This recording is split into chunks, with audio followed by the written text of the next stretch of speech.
दुई दिन जाए ओडिशार पाग मुख्यतः कोहला रहिबो। काँ भाँ हालुका वर्षा हो पारे।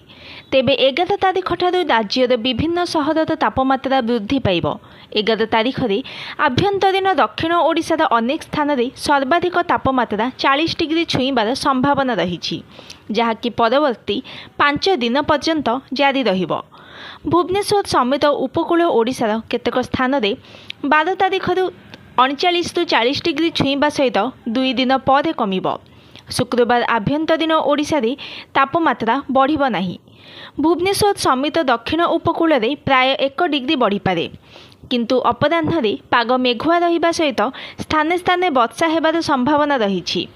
आसंता 2 दिन सकाळ समय रे कुहुड़िया पाग रहिबा नि पाणीपाग विशेषज्ञ प्रोफेसर सुरेंद्रनाथ पशुपालक आकलन करिसेंती।